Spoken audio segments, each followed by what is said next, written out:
మేషరాశి ఏప్రిల్ నెల 2024 సంవత్సరానికి గాను ప్రొఫెసర్ డాక్టర్ సత్యనారాయణమూర్తి రాశి ఫలితాలు చెప్తున్నాను. ఈ మేషరాశి వారికి మనకి ఏప్రిల్ నెల 22వ తేదీ వరకు జన్మరాశిలో గురుడు ఉంటాడు. ఆ తర్వాత మనకి ధనస్థానంలోకి ప్రవేశిస్తాడు. అదేవిధంగా ఈ యొక్క జన్మ రాశిలోకి బుధుడు వక్రించి 2 ఏప్రిల్ నుంచి, శుక్రుడు 24 ఏప్రిల్ నుంచి ఉండడం వల్ల వృత్తి, వ్యాపార, ఉద్యోగ విషయాలలో వీళ్ళకి మధ్యమంగా ఉంటుంది.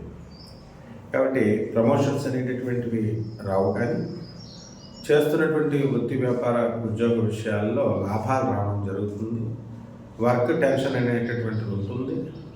ఆఫీసర్ల హెరాస్మెంటు, ఆ తర్వాత కొలీగ్స్ నాన్ కోఆపరేషను, సబార్డినేట్స్ యొక్క రెస్పెక్ట్, ఈ 3 కూడా ఉంటాయి. సబార్డినేట్స్ ఒకళ్ళు మాత్రం మంచిగా రెస్పెక్ట్ ఇస్తారు. ఇక ఈ గవర్నమెంట్ ఉద్యోగస్తులకైతే టీఏలు, డిఏలు, అరియర్స్లు, ఈ బెనిఫిట్స్ అన్నీ కూడా పొందుతారు. వాళ్ళు ఏవి కూడా బకాయిలు ఉండవన్నమాట.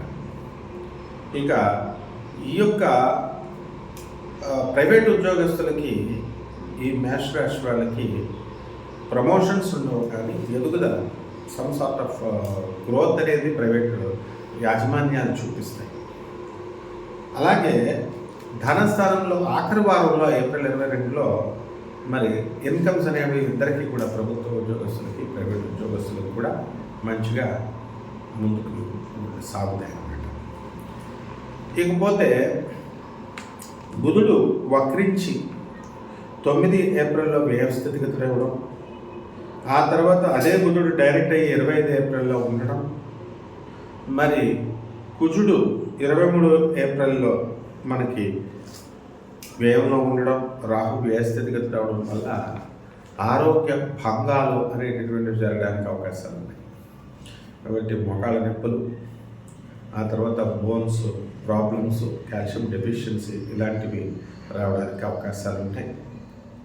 అలాగే మనము వ్యాపారాలు చేస్తున్నప్పుడు కిరాణా వ్యాపారాలు, డిపార్ట్మెంటల్ స్టోర్స్, ఇలాంటివి నష్టం కలగడానికి సివిల్ ఇంజనీరింగ్ వర్క్స్, బిల్డర్స్కి లాస్ అనే చెప్పాలి. అలాగే ఈ యొక్క రియల్టర్స్ ఎవరైతే ఉన్నారో వాళ్ళకి మీడియంలో ఈ యొక్క ఫలితాలు అనేటటువంటివి ఉండడం జరుగుతాయి. ఇక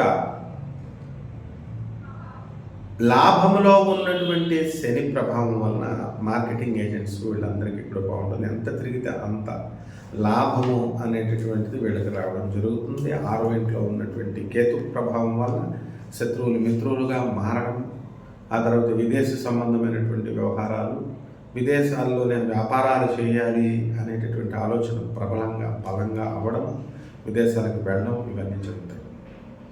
ఇక విద్యార్థుల దగ్గరికి వచ్చేసరికి విద్యార్థులు మనకి ఈ చదువులో ఆఖరి వారం నుంచి వీళ్ళంతా వృద్ధిలోకి వస్తారు. మొదటి 3 వారాలు కూడా చాలా జాగ్రత్తగా చదువుకోవాల్సినటువంటి అవసరం ఉంది వీళ్ళకి.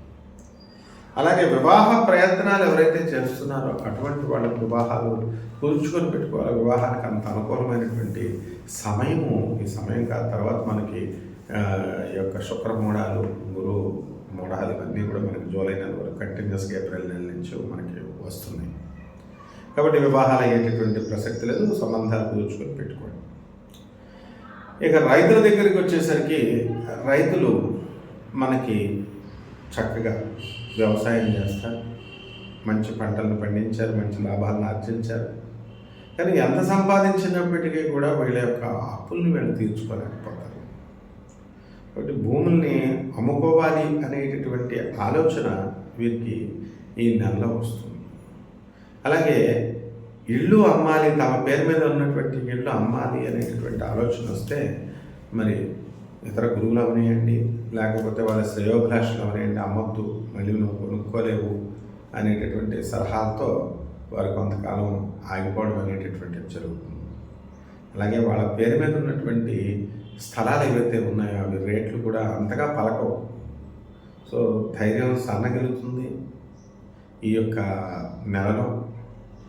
కాబట్టి మనము ఎవరైతే మహిళలు ఉన్నారో మరి ఈ మహిళలు వాళ్ళకి మమ్మల్ని కుటుంబ సభ్యులు గుర్తించట్లేదండి, మేము వేరే చోట ఉద్యోగాలు చేస్తున్నాం, కొంచెం ఇబ్బంది అవుతుంది, రోజు ట్రావెలింగ్, ఇల్లు వేరే చోట, జాబ్ వేరే చోట అనేటటువంటి వాళ్ళకి తటస్థంగా ఉంటుంది అన్నమాట. వాళ్ళకి అటు పూర్తిగా కుటుంబ సభ్యులు గుర్తించడం కానీ ప్రభుత్వం గుర్తించడం కానీ ఉండదు. మీ కష్టాలు మీకు ఉంటాయి, కానీ ఇదివరకటి కంటే కూడా ఈ నెలలో కొంచెం ఫార్ బెటర్గా అనిపిస్తూ ఉంటుంది అన్నమాట.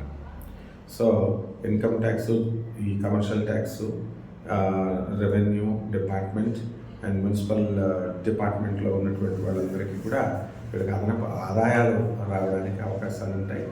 పోలీస్ డిపార్ట్మెంటు, సెక్యూరిటీ, వీళ్ళకి లాంగ్ లీవ్లు, ఆర్మీలో ఉన్నటువంటి వాళ్ళకి లీవ్లు ఇవ్వడం, కొంచెం వర్క్ ఛాలెంజింగ్గా ఉండడం అనేటటువంటిది జరుగుతుంది.